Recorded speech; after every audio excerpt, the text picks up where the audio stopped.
Filho e do Espírito Santo. Amém. Queridos irmãos cristãos ortodoxos, estamos começando a nos despedir dessa maravilhosa festa do batismo do Senhor, sua teofania, nas margens do Rio Jordão. E nós vamos acompanhando ao longo dessa semana, para aqueles que são acostumados a ler o Evangelho, nós fomos nos deparando com as maravilhosas leituras a respeito da posteridade do batismo do Senhor, e vimos que, por exemplo, na leitura de ontem, no sábado, nós nos deparamos exatamente com o fato de que Nosso Senhor ontem, na leitura do Evangelho de sábado, havia sido tentado pelo demônio, ou seja, assim que saiu das margens do Jordão, se dirigiu imediatamente para aquilo que era o deserto interior da Judéia, e foi tentado ali 40 dias e 40 noites pelo demônio. E hoje, na virada do Evangelho para domingo, nós lemos exatamente a maravilhosa explicação de Nosso Senhor quando chegou, após ser tentado nos 40 dias pelo demônio, iniciou sua pregação aparecendo e saudando a região de Zebulon e de Neftali com as maravilhosas parábolas cheias de significado, cheias de poder, que jazem para nós o significado de toda a vida. Arrependei-vos, pois o reino dos céus está próximo. E nessa sequência de eventos, nós, meus queridos amados cristãos ortodoxos, nós temos alguns mistérios aí entendidos, e nem que seja um pouco de tempo, nós vamos tentar, portanto, tratar de sondá-los. E então, nós precisamos entender quais são as grandes palavras misteriosas nessa frase que Nosso Senhor mesmo iniciou sua pregação: arrependei-vos, pois o reino dos céus está próximo. Então, para que possamos entender os mistérios embutidos nesses eventos, por que Nosso Senhor, após o batismo, correu imediatamente para aquilo que seria o deserto da Judéia e ser tentado, e depois iniciou a sua pregação, quando aparece então publicamente, após derrotar o diabo, apareceu publicamente dizendo: arrependei-vos, pois o reino do céu está próximo. Logo após o batismo, o Senhor foi ser tentado por Satanás. Entendamos então o que Nosso Senhor estava instaurando, o que Ele estava fundando aí a respeito de suas vidas. Afinal de contas, nada na vida de Nosso Senhor, por nenhum motivo, trata-se de algo acidental. Toda a sua vida, até onde ele nasceu, como escolheu, como nasceria, a maneira como viveria, a região por onde andaria, tudo teve um propósito. Nossos santos padres nos explicam isso em detalhes. E é isso que eu quero vos dizer e explicar aqui hoje, nem que seja por um pouco de tempo. Quando nossos primeiros pais, fabricados por Deus, Adão e Eva, caíram no paraíso, eles, infelizmente, como consequência de seu pecado, adquiriram enfermidades em sua estrutura, toda a sua harmonia, a sua homogeneidade foi perdida, e, portanto, Adão e Eva, quando caíram no paraíso, dizemos que foram caídos porque exatamente estavam doentes, cheios de enfermidades psíquicas, enfermidades hormonais, físicas, espirituais, todos que nós podemos imaginar, estava doente e está doente na criação, devido à queda de Adão e Eva. E a primeira consequência, portanto, da queda, podemos dizer que foi a corrupção. A morte adentrou naquilo que fosse a grande corrupção, que Adão foi imerso devido ao poderio da morte. Afinal de contas, o salário do pecado é a morte, e devido à morte entra na natureza humana aquilo que seria o poder de sua corrupção. A capacidade que o homem tem agora de não só morrer, não é só isso, de estar sempre caduco, ou seja, tornou-se corruptível. Ele que foi criado imortal, com todo o zelo do Criador, em características que jamais iriam perecer, agora, devido ao pecado, como consequência, houve na sua natureza um dano, chamado a mortalidade, a corrupção. Entretanto, não foi só a natureza humana que foi danificada devido à queda de Adão, também a vontade humana foi completamente prejudicada, e se o dano da natureza humana foi a corrupção e a mortalidade, o dano na vontade de Adão foi aquilo que nós chamamos de pecado. Uma constante vontade contra a vontade de Deus, sempre uma rebeldia em fazer a vontade de Deus, que no grego nós chamamos isso de pecado. Isso é pecado, é a doença da vontade do homem, sendo a vontade uma das faculdades da alma do homem, e essa vontade está doente. Como consequência da queda de Adão, a nossa vontade herdou o que nós chamamos de pecado. Então, o que é o pecado? Numa compreensão correta, é a doença que jaz na natureza humana, que é corrupto, na faculdade da alma chamada vontade. Existe também uma consequência do pecado, que chama-se a consequência da queda, que chama-se o pecado. E o pecado no grego significa amartia, ou seja, tudo aquilo que está desviado do alvo. Quando um guerreiro vai acertar algo, no grego se diz que quer acertar amartia, ou seja, martia é o alvo. Quando nós estamos fora do alvo, significa amartia. O prefixo de negação, mostrando que estamos completamente desviados do propósito. e essa doença instaurou-se em nossa vontade.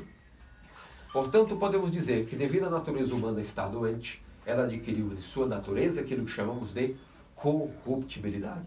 A morte, como salário do pecado, tem poder sobre nós através do pecado. Entretanto, também a vontade, que é uma das faculdades da alma, também por consequência, teve uma doença. E essa doença chama-se o pecado. A capacidade, a índole de estar sempre fazendo algo contra a vontade de Deus. E isso, infelizmente, é a enfermidade que jaz sobre a vontade. Então nos perguntemos agora, como nosso Senhor curou a natureza humana e depois como Ele curou a nossa vontade? Porque em nós, o Senhor, tudo aquilo que é humano foi completamente levado à harmonia plena, a total suavização de nossas paixões, de toda a nossa queda, e portanto nós somos levados àquilo que é o auge da natureza humana. Não só voltamos ao estado original de Adão, como também nós fomos levados ao estado de deificação, um estado de ser semelhantes a Deus. Fomos criados à imagem, porém a semelhança nos é conquistada pelo nosso esforço, juntamente com a graça de Deus. Pois bem, então como nosso Senhor primeiramente curou aquilo que era a natureza humana? Porque a natureza humana tinha como doença, acabei de nos dizer, a corrupção. A mortalidade estava assolando a natureza humana. Como nosso Senhor curou-nos através disso? Através de sua morte e ressurreição. A morte e ressurreição de nosso Senhor foram os remédios pelos quais Ele curou a consequência da queda de Adão na natureza humana. Porque através de sua morte e ressurreição foi possível que em seu corpo humano Ele ressuscitasse. Portanto, a morte e a corrupção não tiveram mais poder sobre o seu corpo. Logo, como Ele venceu a morte, desceu ao Hades, pisou a morte com a morte já não tem mais poder sobre a natureza humana em Cristo. Logo, nisso Ele anulou a maldição, e então a primeira consequência da queda, que foi o dano de nossa natureza humana, isso foi remediado e curado através de sua morte e ressurreição. Pois quando morreu e ressuscitou, agora com seu corpo ressuscitado, a morte não tem mais poder sobre a natureza de nosso Senhor Jesus Cristo, que é Deus e homem uma vez. Então aqui, a primeira consequência da queda foi resolvida. Através de sua morte e ressurreição, nosso Senhor curou-nos da consequência da corrupção e da mortalidade, o que nós chamamos o homem corruptível e mortal. Uma vez que Cristo ressuscitou, morreu e ressuscitou, sua morte e ressurreição foram os remédios pelos quais Ele curou a primeira consequência da queda, a mortalidade e corrupção em nossa natureza. Entretanto, como nosso Senhor curou a outra consequência de nossa vontade, que é também uma faculdade da alma, como nosso Senhor pôde curar a vontade humana através de que mistério? Como foi que Ele curou a consequência da vontade humana caída, que é sempre ter uma doença que nós chamamos de pecado. Sempre a índole, a volição humana, a energia humana, sempre como consequência está voltada para fazer algo contrário à vontade de Deus. Isso chama-se pecado. Como nosso Senhor curou a vontade? Essa parte de nossa alma, chamada vontade, volição. Se a natureza humana, queridos irmãos cristãos ortodoxos, foi curada através da morte e ressurreição de nosso Senhor, da consequência da mortalidade e corrupção, uma vez que Cristo ressuscitou, a vontade humana foi curada através de quando nosso Senhor se permitiu ir para o deserto ser tentado por Satanás. Ali, nosso Senhor pôde curar a natureza humana, a consequência da queda na vontade do homem, chamada pecado. E, submetendo-se a uma tentação de 40 dias no deserto, pôde permitir que o demônio o tentasse e ali curou essa doença na vontade humana chamada pecado. Quando nós dizemos que nosso Senhor foi tentado pelo demônio no deserto, jamais podemos imaginar que nosso Senhor possuía uma certa hesitação em sua vontade humana que poderia ceder ou não às tentações do diabo. Não é isso que dizemos. Significa que quando nosso Senhor foi tentado no deserto, nem mesmo um único pensamento impuro ou algum pensamento de desobediência a Deus podia nem mesmo tocar nosso Senhor. É por isso que o demônio, conforme o tentava, ficou completamente envergonhado e trêmulo. Toda a sua vergonha foi estabelecida pela primeira vez, depois de que ele se rebelou contra Deus e havia feito a natureza humana cair. Porque quando ele se aproximava de Cristo para tentá-lo, não é que tentava Cristo como nos tenta, ou seja, que nós estamos sempre hesitando. em fazer a vontade de Deus, ou a nossa ficamos no meio do muro, vendo para onde vai tender o pêndulo de nossa vontade? Não. Quando o demônio se aproximou daquele homem no deserto, percebeu que nenhum só pensamento diabólico poderia nem mesmo tocar ou se aproximar de nosso Senhor, porque ali estava um homem incorruptível.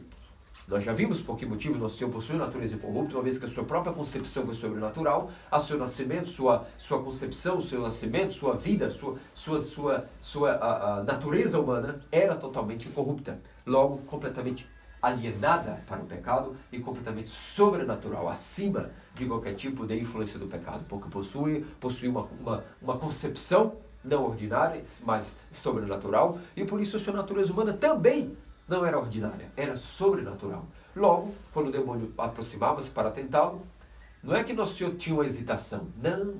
Dentro de Cristo, toda a sua vontade humana possui uma total harmonia para com a vontade divina.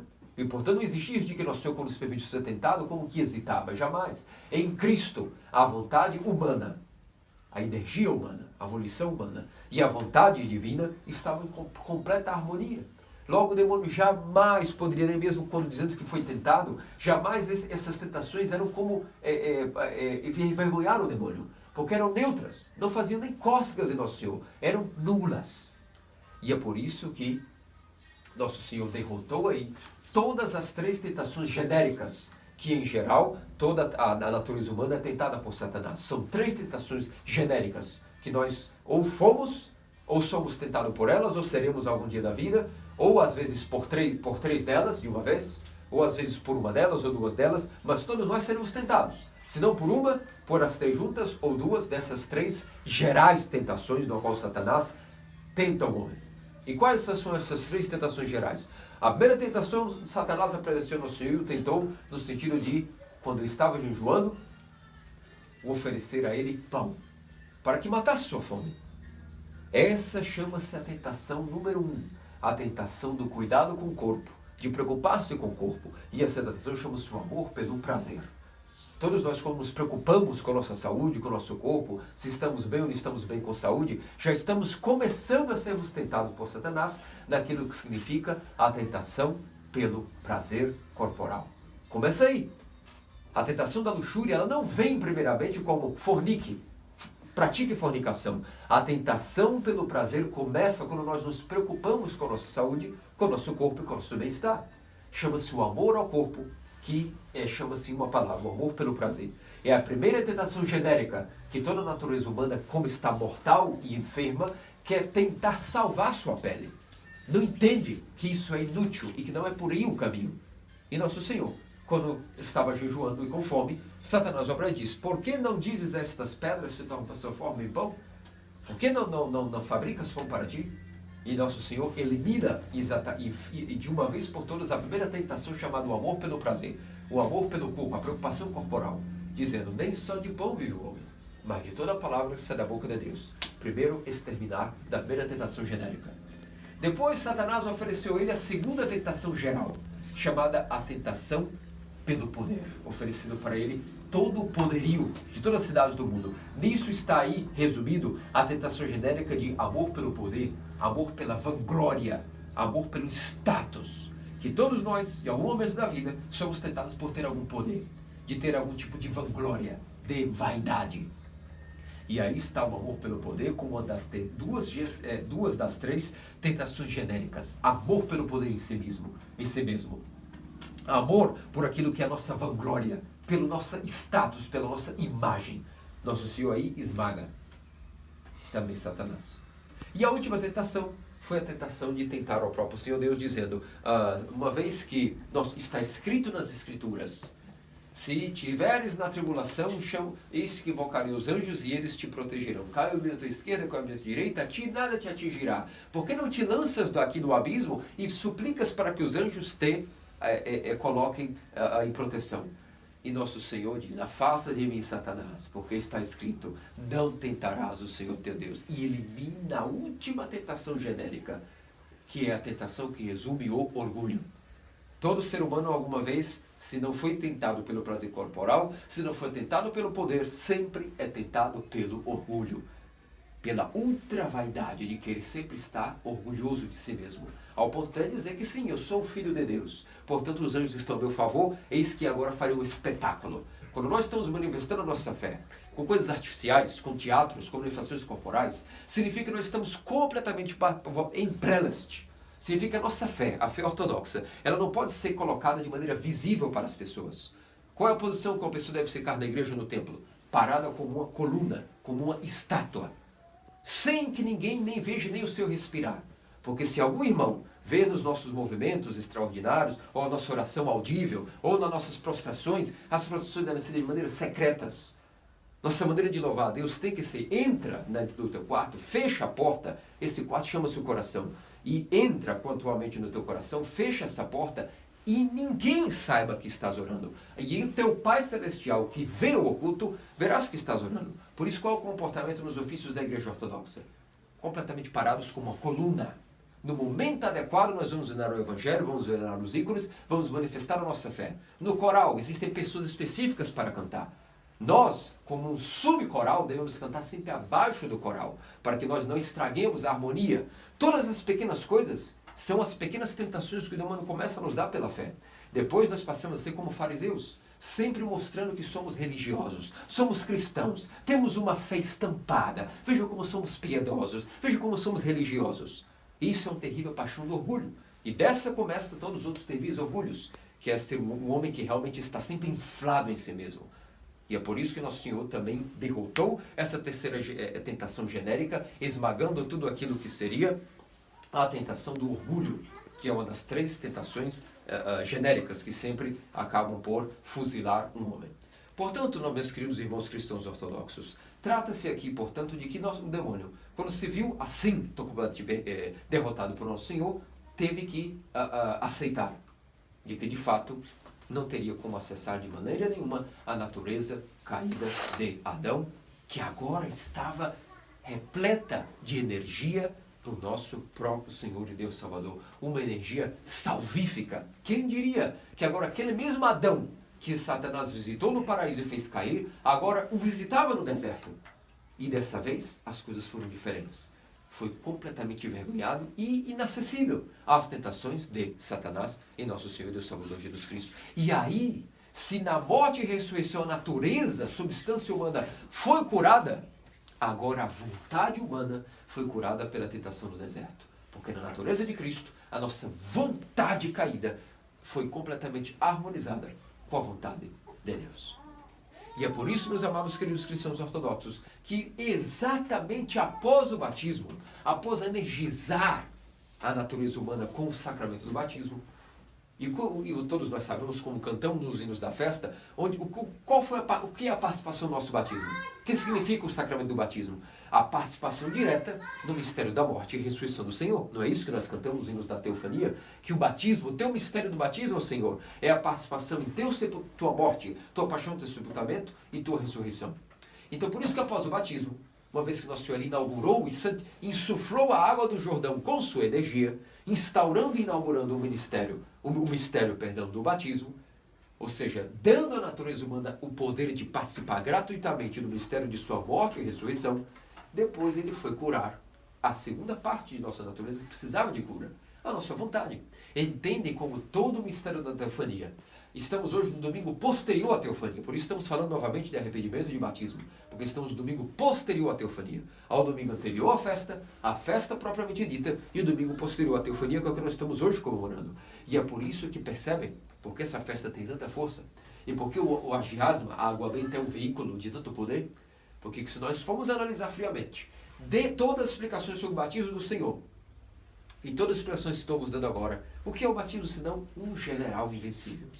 Que abraçou-nos e levou-nos para nos proteger, inclusive. Por isso que antes de irmos às águas, somos ungidos com óleo. Essa semana foi publicado no grupo de vocês aquela homilia de São Gregório Palamar sobre o que é a festa da teofania. E lá bem diz ele que assim como o soldado passa um óleo corporal para que quando lute com o inimigo deslize os golpes, o que hoje comumente passa-se como vaselina, o boxeador, o pugilista, nós também, antes de entrarmos na pia batismal, somos completamente ungidos com óleo. Antes do Miron, que é o sacramento do Crisma, somos ungidos com óleo para adentrar nas profundezas. Significa que, percebe como trata-se de uma luta. Quem não entende que a Igreja Ortodoxa e o cristianismo trata-se de uma luta, praticar o pugilato, uma luta implacável contra si mesmo, e o demônio não entende o que é o cristianismo, que é um caminho de sangue, dor e crucificação voluntária. Então, o que é o batismo? Nosso general nos abraçou e, dando as suas costas e natureza contra os demônios, mergulhou-nos com ele, revestindo-nos dele, contra todos os tipos de ataques de Satanás, para sempre. E matou-nos com ele em sua própria morte, e ressuscitou-nos com ele também em seu batismo. E aqueles foram batizados em Cristo, eles foram revestidos com a alma já ressuscitada. Depois, quando ele nos dá essa vitória contra Satanás, nesse primeiro combate, que é o batismo, a participação em morte e ressurreição, o que ele faz? Leva a nossa natureza direto para o deserto e elimina a capacidade de Satanás de poder ter influência sobre a natureza humana, até mesmo na vontade. Significa que quando nós participamos dessa vitória de Cristo no deserto sobre Satanás, algo acontece conosco, que a nossa vontade já não é mais dominada pelo demônio. Então agora vamos concluir. Qual é a participação na primeira cura da natureza humana? Na morte e ressurreição de Nosso Senhor, como vos disse, é a cura para a natureza humana que era corruptível e mortal. Qual era a cura disso? Sua morte e ressurreição. Ok. Como participamos da morte e ressurreição de Cristo? Através do batismo. Mas agora fica a pergunta no ar. E como nós participamos da vitória de Nosso Senhor no deserto sobre Satanás? Como se dá essa participação? Se a nossa natureza foi vencida pelo batismo, na hora do sacramento do batismo, a nossa natureza venceu a todo o poder da mortalidade e do pecado, qual é o mistério que nós podemos participar, que também vai curar a nossa vontade e dar-nos agora a vitória até mesmo sobre toda tentação que o demônio nos sugerir? Vai nascer em nós uma energia, uma força e um poder maior, capaz de dizer: essas suas tentações, demônio, desculpe-me, não podem me tocar. Como participamos também disso? Porque se Nosso Senhor curou a natureza humana através de sua morte e ressurreição, e curou nossa vontade através da tentação no deserto, onde as próprias tentações genéricas não fizeram efeito nele, e insuflou na carne humana, para quem dele participa, poder contra a tentação diabólica, como é que participamos agora dessa cura da vontade humana? Através, queridos irmãos cristãos ortodoxos, do sacramento do arrependimento, mais comumente chamado a confissão, ou o mistério da penitência. Todas as vezes que um fiel se aproxima de seu pai espiritual, automaticamente os demônios se aproximam para tentá-lo. Como Nosso Senhor, ao ser batizado, foi para o deserto, o demônio se aproximou dele. Quando nós estamos indo para a confissão, grande vergonha, pavor às vezes é colocado em nossa consciência. Sei que os demônios estão vindo para nos tentar no deserto também. Mas quando eles veem que em lágrimas uma alma não desiste, mas se aproxima do sacerdote, vê que nós estamos se aproximando não de um homem comum, do sacerdote, mas do próprio Cristo. E então, automaticamente, os demônios, como que têm suas faces, seus pescoços torcidos, tremem, lembrando-se do trauma que foi ver que no deserto não puderam tentar a Cristo. Percebe o grande poder do sacramento da confissão? Todas as vezes que nós temos coragem, nós nos aproximamos do nosso Pai espiritual, não é ali que está um homem, é Cristo que está ali nos aguardando no confessionário. E os demônios que estavam como que colocando as ideias malignas e pensamentos, quando vamos confessar esses pensamentos, eles estão tremendo e dizendo: acabou-se, acabou, porque quando vem o sacerdote esperando a alma, lembram de como no deserto, é um trauma, vejam, a confissão causa um trauma na psicologia dos demônios. E é por isso que também para nós é cura psicológica a confissão.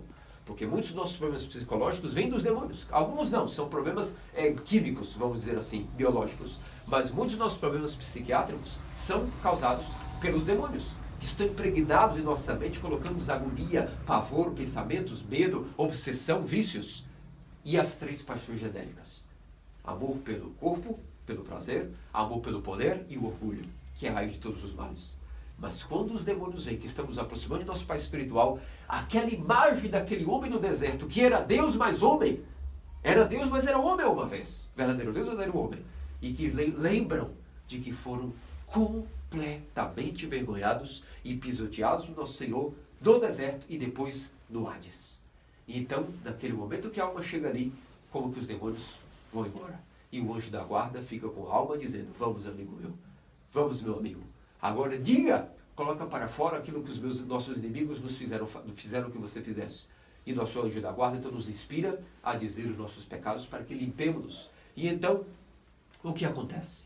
Assim como Cristo venceu Satanás no deserto, e sua vontade era harmoniosa, sua vontade humana era harmoniosa com a vontade divina, quando confessamos o pecado e recebemos a absolvição pela força do sacramento da confissão, e a força que o sacerdote dá, ligando ou desligando nas almas o pecado, como foi nos dado o poder pelo Espírito Santo, aquilo que ligares na terra, será ligado no céu.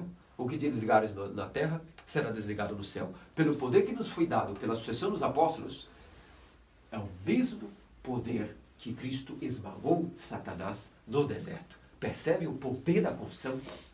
Onde ali, Satanás é completamente derrotado. E o que acontece quando a alma confessa? Qual o resultado da equação? Arrependimento, falar dos pecados, expressando esse arrependimento, e é igual a quê? Qual é o resultado dessa aritmética? Que a nossa vontade, milagrosamente, pelo poder de Cristo, terá menos vontade, menos energia, menos índole para o pecado e mais vontade de fazer a vontade de Deus. É esse o produto da confissão. Quanto mais confessamos, mais percebemos que a nossa vontade, que é pecado, é curada da sua doença chamada pecado, ou seja, vontade contra Deus. E a cada confissão, por isso é importante a confissão frequente e confessar abertamente os pecados. Porque cada vez que recebemos a absolvição, quando o demônio volta-nos, com, por exemplo, mais gula, mais fornicação, ele não tem a mesma força da última confissão. É claro que não é uma mágica, então não ocorre, por exemplo, que os demônios, como Cristo, foram vencidos de uma vez por todas. Nós somos muito fracos. Se nós quiséssemos, o demônio poderia ser derrotado em nós de uma só vez. Mas sejamos sinceros, saímos da confissão e a nossa vontade não está curada. Temos vontade de pecar mais. Por isso é um tratamento. A igreja não é um tribunal, a igreja é um hospital. E por isso, quanto mais confessamos, vemos na prática que aquela vontade ao pecado vai diminuindo gradativamente. Alguns conseguem ser curados de uma vez por todas. Mas qual é a chave que pode fazer que uma confissão, toda uma paixão seja libertada de um homem? O grau de seu arrependimento. É por isso, meus amados queridos cristãos ortodoxos, que quando nosso Senhor saiu do deserto e insuflou a natureza humana com poder, contra a vontade do demônio e suas aspirações, ele inaugura a sua pregação com o evangelho de hoje. Aqui temos a conexão com esses dois mistérios, porque após o batismo, nosso Senhor foi para o deserto, e após o deserto, iniciou sua pregação com arrependei-vos, pois o reino dos céus está próximo.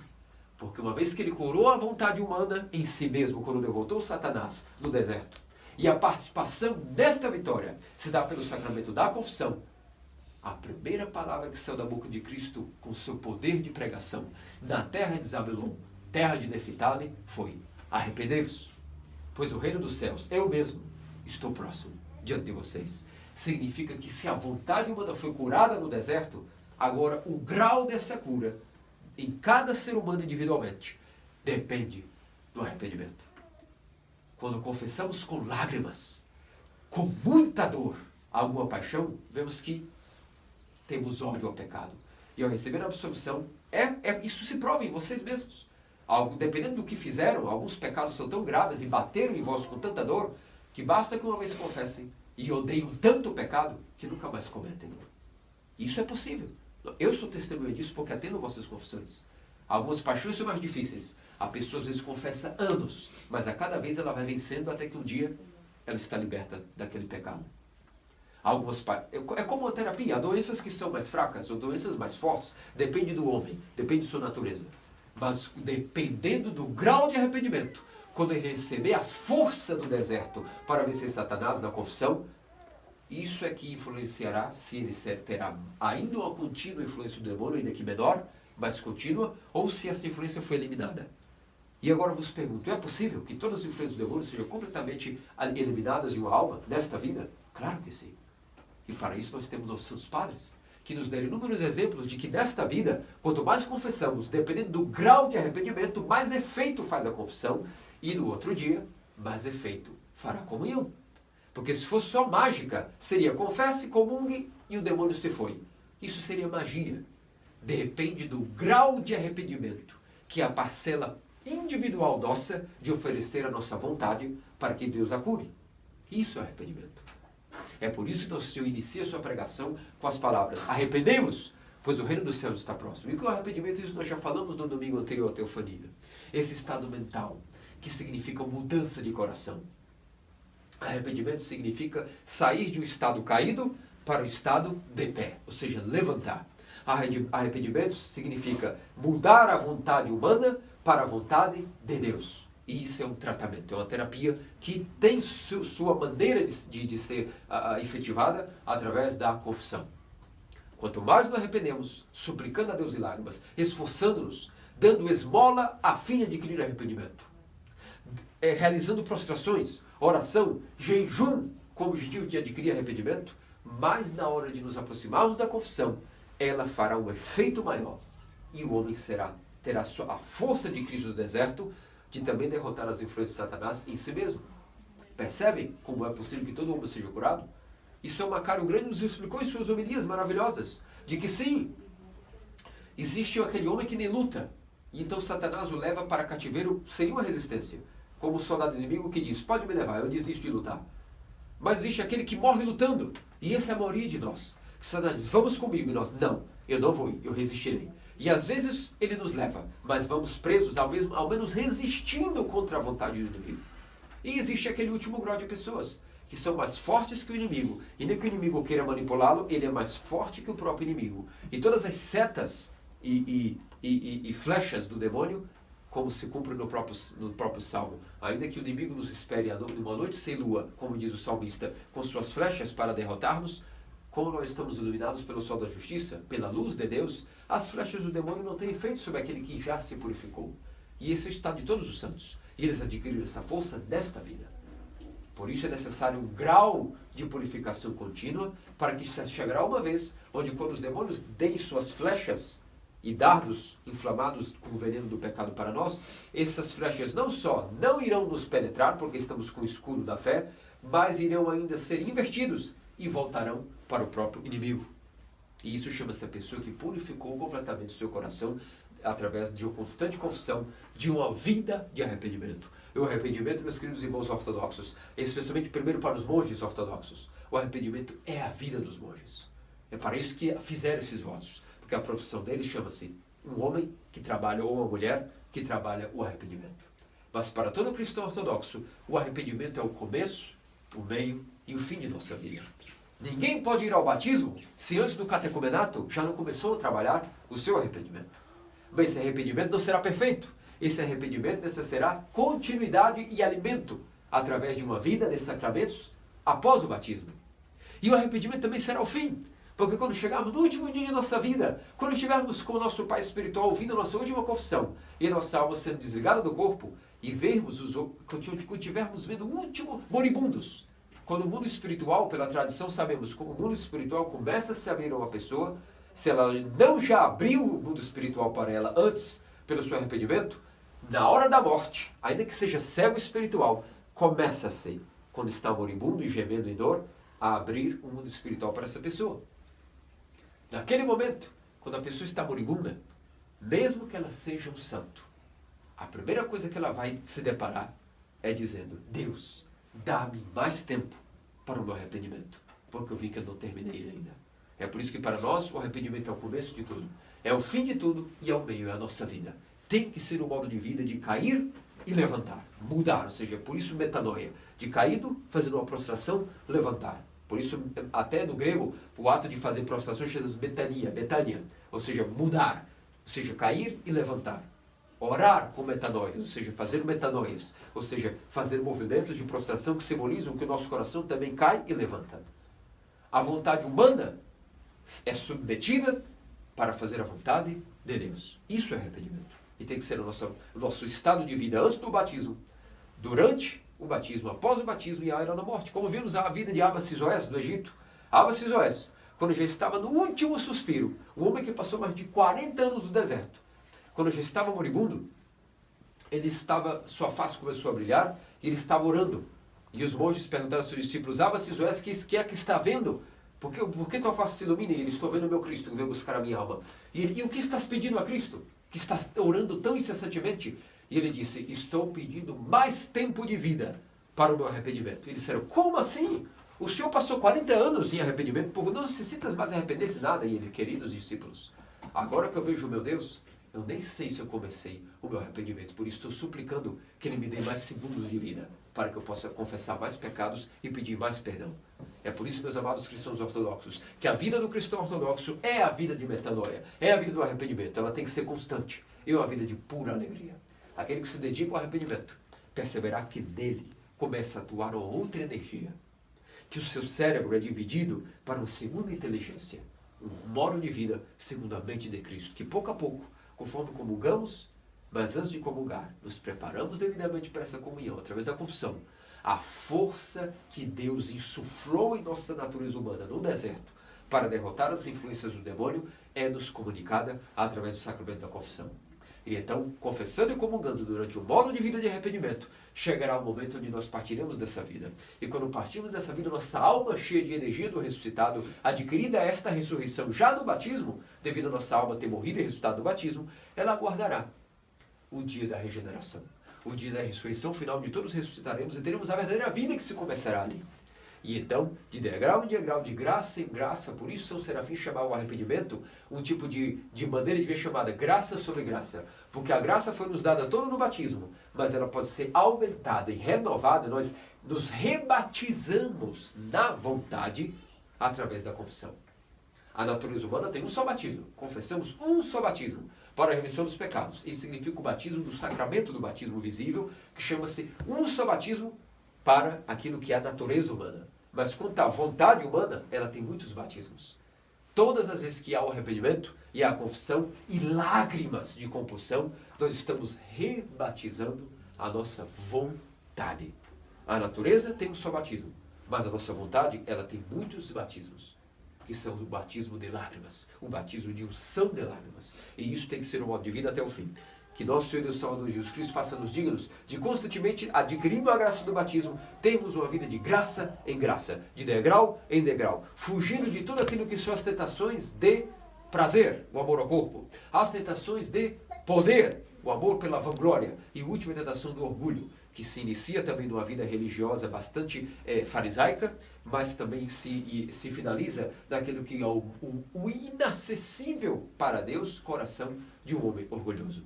O homem que tem o seu coração orgulhoso, Deus não visita. Ele está sendo Deus de si mesmo. E por isso precisamos pedir a Deus a força de que, assim como Cristo venceu as 30 tentações genéricas no deserto, também participando da vida da igreja, nós tenhamos também a vitória sobre Satanás. Que seja assim nossa vida, desde agora e para todo sempre. Amém.